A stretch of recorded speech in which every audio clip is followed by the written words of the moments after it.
Bisa tadi.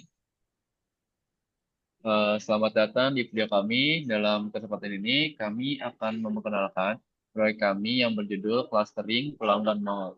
Proyek ini bertujuan untuk membantu para pemilik dan pengelola mall untuk memahami lebih dalam pola perilaku pembelian pelanggan mereka. Dengan teknologi machine learning, kita bisa mengelompokkan pelanggan berdasarkan data yang ada untuk kemudian menyusun strategi pemasaran yang lebih efektif. Oke.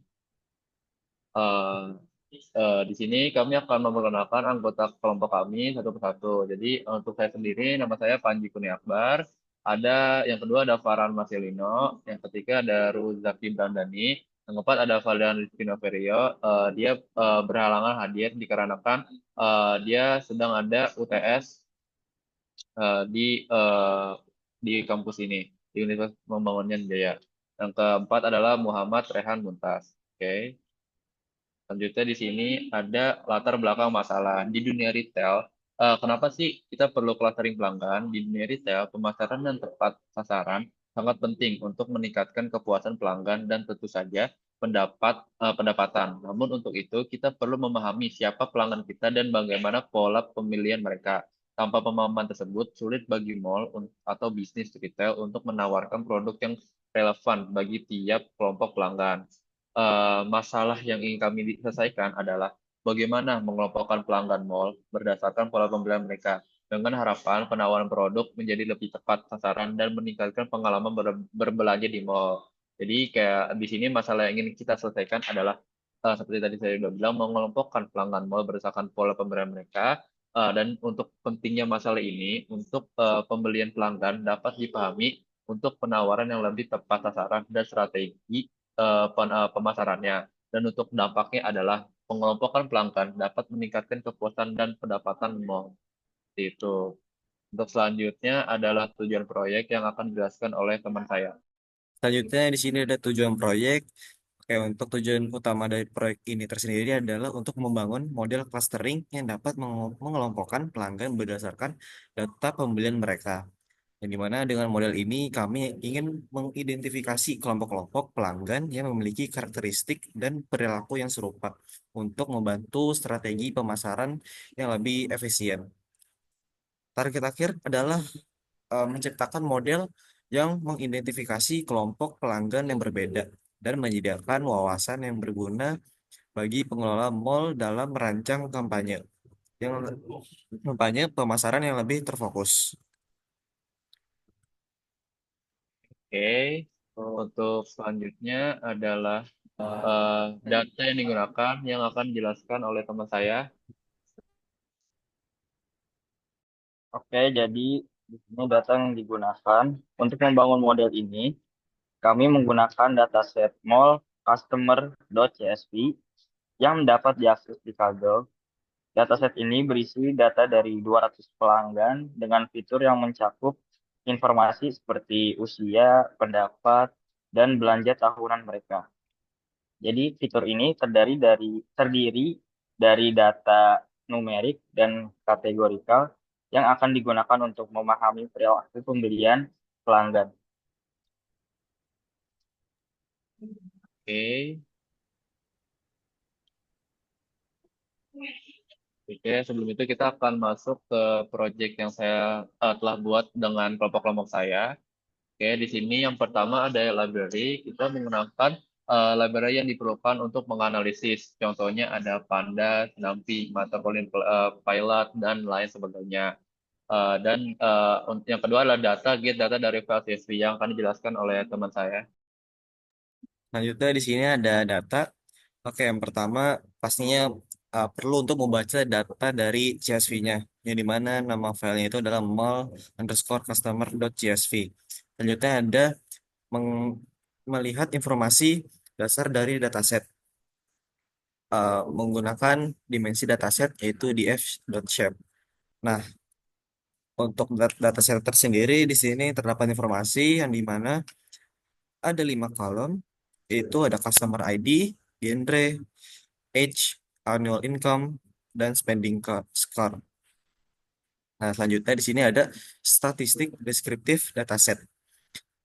Di sini terdapat data-data atau angka yang berhubungan sesuai dengan eh, aspeknya masing-masing. Di sini ada count, min, STD, min, 25% dan 50%.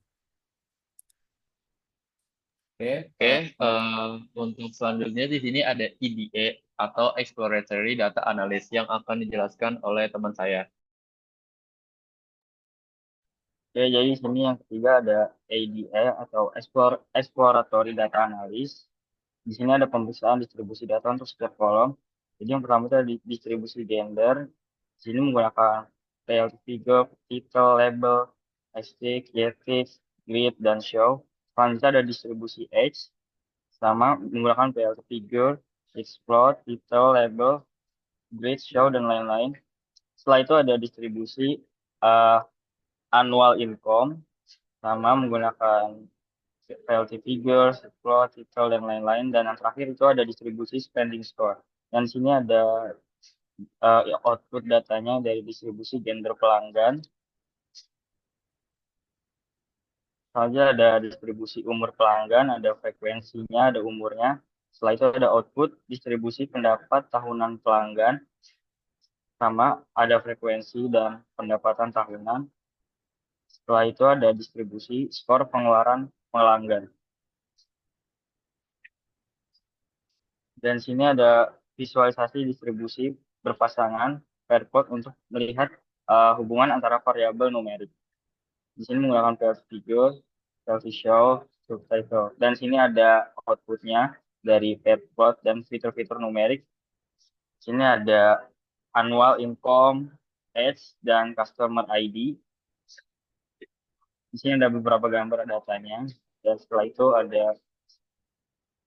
uh, selanjutnya ada 3.3 yaitu pemeriksaan outlier dengan box plot untuk age, dan setelah itu ada box plot untuk annual income, box plot untuk spending score, dan semua itu menggunakan PLT plot, box plot, itu year label, dan grid. Dan sini ada beberapa outputnya untuk box plot age, terus ada box plot annual income, dan yang terakhir itu ada box plot spending score. Uh, Selanjutnya ada heat map korelasi antara variabel, membuat matriks korelasi, dan mengambil hanya kolom numerik. Jadi di sini ada outputnya yaitu heatmap korelasi antara variabel. Di sini seperti biasa ada score, annual income, age, dan selanjutnya akan dijelasin dengan rekan saya.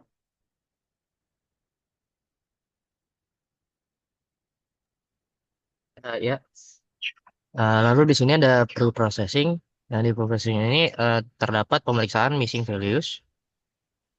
Lalu ada outputnya jumlah missing values pada setiap kolom. Lalu di bawahnya terdapat encoding untuk variabel categorical dalam kurung gender, eh, dan juga one hot encoding untuk variabel gender. Lalu di situ ada dataset setelah encoding, customer ID, age, annual income, spending score, gender male. Lalu ada memilih fitur untuk clustering. Lalu ada juga standarisasi fitur. Lalu ada outputnya contoh data setelah standarisasi. Oke, untuk selanjutnya ada ilmu criterion untuk menentukan jumlah cluster optimal yang akan dilanjutkan oleh teman saya. Oke, selanjutnya di sini ada yang nomor 5 yaitu elbow criterion untuk menentukan jumlah cluster optimal. Nah, yang pertama di sini ya tentunya pasti ada within class sum of square. Dan di sini menggunakan coding Cummins. Selanjutnya di sini ada visualisasi untuk elbow kriterionnya tersendiri. Nah, di bawahnya juga ada untuk menambahkan keterangan pada titik elbow berdasarkan grafik titik belok elbow-nya. Biasanya juga terjadi pada jumlah klaster tertentu. Nah, kenapa di sini ada gambar untuk metode elbow untuk penentuan jumlah klaster optimal. Di mana di sini ada tanda panah yaitu di mana titik elbow poinnya itu posisinya ada di situ.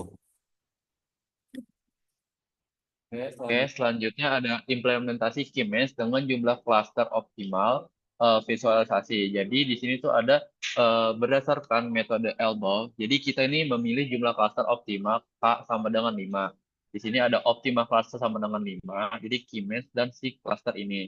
Jadi dari si KMS dan cluster ini kita tambahkan hasil cluster ke data frame si originalnya ini dengan menggunakan perintah df cluster sama dengan cluster. Jadi di sini juga ada visualisasi hasil clustering 2D plot untuk setiap pasangan fitur. Yang pertama ada plot edge versus annual income. Jadi di sini menggunakan PLT figure juga sama dan juga menggunakan PLT sketcher. Oke, PLT title-nya adalah segmentasi pelanggan berdasarkan age versus annual income. Dan selanjutnya ada plot age versus spending score, sama seperti yang di atas, menggunakan PLT figure juga, dan menggunakan PLT scatter, dan tidak lupa dengan title-nya juga. Dan selanjutnya ada plot annual income versus spending score, sama seperti juga di atas, menggunakan PLT figure, pakai scatter, dan tidak lupa dengan title-nya juga. Di sini ada hasil output dari si segmentasi pelanggan berdasarkan age versus si annual income ini. Bisa dilihat di sini ada annual income-nya juga, di titik-titiknya juga. Di sini bisa dilihat ada cluster 0, cluster 1, cluster 2, cluster 3, dan si bintang ini ada si centroid, bisa dinamain si centroid ini. Oke, dari sini ada segmentasi pelanggan berdasarkan age versus spending score juga sama seperti di atas. Oke, di sini juga ada segmentasi pelanggan berdasarkan annual income versus spending score sama juga. Oke, di sini juga ada visualisasi 3D from MPL to Sketch. Jadi kita mengimpor dari XT 3D-nya ini. Oke, dan hasilnya ini akan seperti ini. Jadi dari si atas ini, kalau kita menjadikan 3D, output itu bakal jadi seperti ini. Untuk si segmentasi pelanggan dalam 3D-nya. Oke. Oke, selanjutnya ada analisis detail per cluster yang akan dilanjutkan oleh teman saya. Oke, selanjutnya ada analisis detail per cluster. Yang pertama itu ada statistik deskriptif untuk setiap cluster. Di sini menggunakan group by downstream namanya. Setelah itu ada distribusi gender per cluster sama seperti yang di atas. Dan di sini ada visualisasi karakteristik setiap cluster. Jadi menggunakan parallel coordinates. Selanjutnya ada penskalaan data untuk parallel coordinates. Ini menggunakan minimal scalar, fit transform, PD data frame. Nanti ada plot parallel coordinates sama menggunakan plot figure, PD plotting parallel, LT title, dan lain-lain. Nanti ada visualisasi box plot per cluster untuk masing-masing feature. Di sini hanya menggunakan LT figure. Nanti ada box plot for X by cluster. Setelah itu ada box plot for annual income by cluster menggunakan TLT plot, scientist box plot, TLT top, TLT grid. Setelah itu ada box plot for spending score by cluster sama menggunakan seperti di atas. Lalu yang selanjutnya ada visualisasi proporsi cluster. Dan atas itu ada menambahkan label jumlah pada setiap bar. Dan di sini tuh ada beberapa statistik untuk setiap cluster. Di bawahnya juga ada spending score dan distribusi gender per cluster. Genre female, male, dan cluster. Dan sini tuh ada outputnya, gambar output dari karakteristik cluster menggunakan parallel coordinates. Bisa dilihat di sini ada age, annual income, dan spending score. Setelah itu di sini ada beberapa output juga. Ada 3 gambar yaitu yang pertama age distribution by cluster, annual income distribution by cluster, dan yang terakhir itu ada spending score distribution by cluster. Dan di sini selanjutnya ada jumlah pelanggan per cluster, ada jumlah pelanggan dan cluster ini. Dan selanjutnya akan dijelaskan oleh rekan saya. Ya, jadi di sini ada evaluasi model clustering dengan silhouette score. Yang pertama kita bisa lihat ada menghitung silhouette score untuk K5 Lalu ada menghitung silhouette score untuk berbagai jenis cluster. Lalu ada visualisasi silhouette score. Lalu ada menandai nilai silhouette score secara tertinggi. Lalu di sini ada menyimpulkan hasil analisis. Di bawahnya kita bisa lihat hasil outputnya. Terdapat eh, silhouette score untuk berbagai jumlah cluster. Lalu terdapat juga kesimpulan analisis clustering.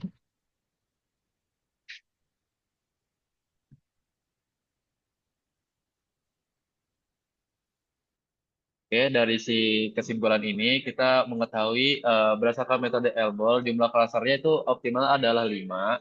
Terus berdasarkan si silhouette score ini untuk si jumlah klaster optimal adalah 6 dengan skor 0,4284. Dan dari si hasil clustering ini menunjukkan bahwa segmentasi pelanggan yang dapat digunakan untuk strategi pemasaran yang lebih terarah. Oke, itu mungkin untuk proyek kita. Kita lanjut ke PPT-nya. Di sini ada contoh tabel data yang sudah kita jelaskan tadi di proyek kami. Oke, ini ada sama seperti tadi juga. Ya sama, sama ini juga sama. Oke, sama ini juga sama, juga sama. Oke,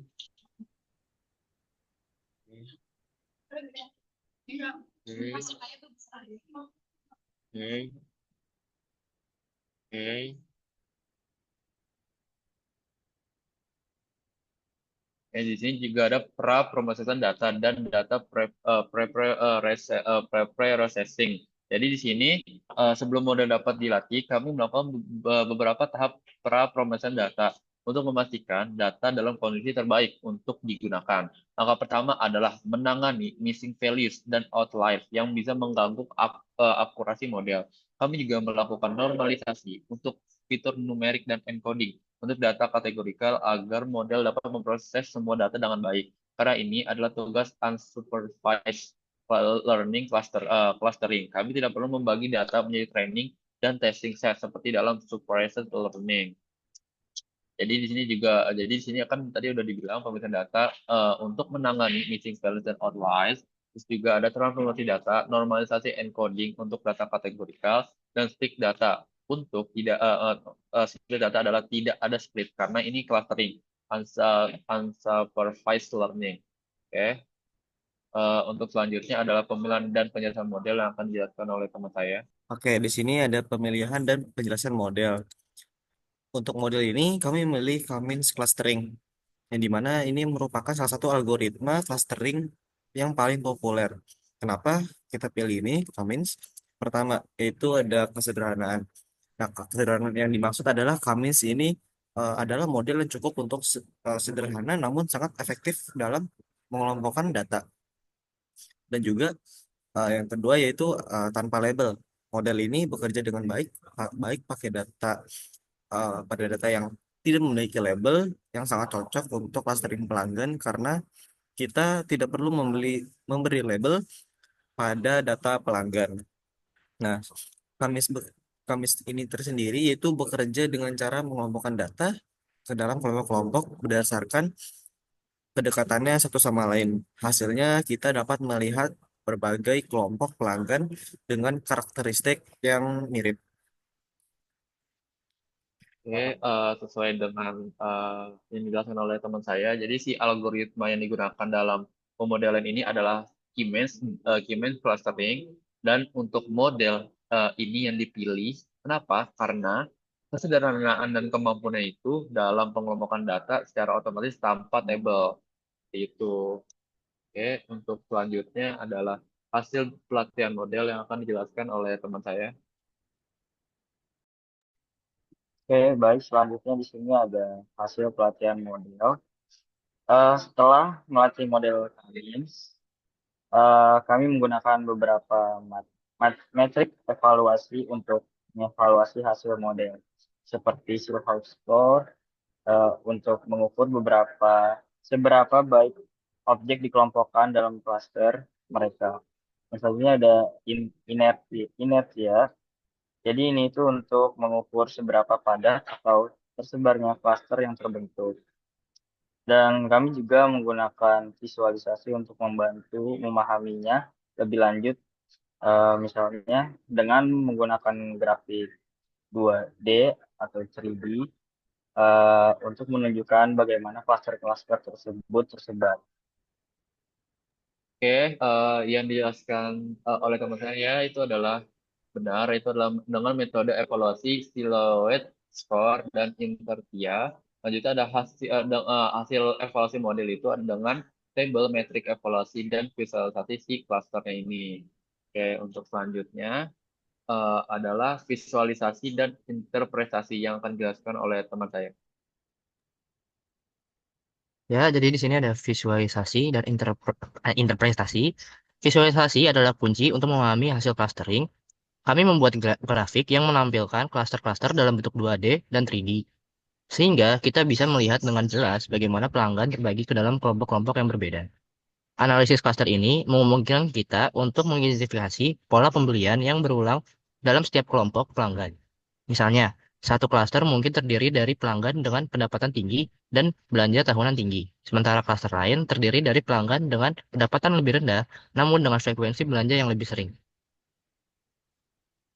Oke, sesuai dengan yang dijelaskan oleh teman saya, jadi si visual dan interpretasi ini menggunakan visualisasi kelas dengan grafik yang 2D atau 3D yang tadi kita sudah lihatkan di proyek kami.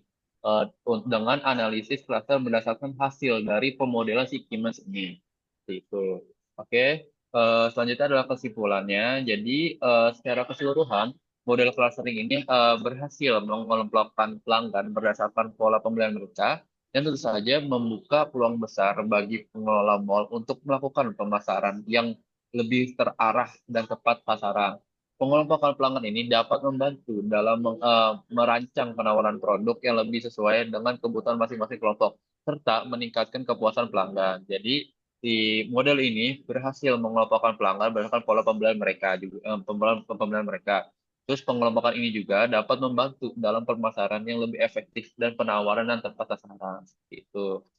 Oke. Untuk selanjutnya adalah eh, untuk kontribusi pengerjaan, untuk Fadlian, untuk presentasinya itu kontribusi 1% dalam penyelesaian modal dan pembuatan prestasi. Selanjutnya ada saya sendiri, Panji, itu berkontribusi 1% dalam penyelesaian model dan pembuatan presentasi. Selanjutnya ada Ruud Jaki Brandani berkontribusi 100% dalam penyelesaian model dan pembuatan presentasi. Selanjutnya adalah Rehan Muntas dengan kontribusi 1% dalam penyelesaian model dan pembuatan presentasi. Dan untuk yang terakhir ada Farhan Masilino berkontribusi 100% dalam penyelesaian model dan pembuatan presentasi. Oke, untuk sumber data ini adalah kami ingin mengucapkan terima kasih kepada Kegel untuk data set yang sangat berguna ini. Untuk yang tertarik mendalami lebih lanjut data set ini bisa diakses di Kegel dataset atau bisa mengklik atau bisa melihat ini URL yang telah saya perlihatkan di video kali ini. Oke, terima kasih telah menonton. Semoga video ini bermanfaat dan memberi wawasan baru tentang bagaimana clustering pelanggan bisa meningkatkan strategi pemasaran di dunia retail. Jangan lupa untuk like, subscribe, dan bagikan jika Anda merasa video ini berguna. Sampai jumpa di video berikutnya.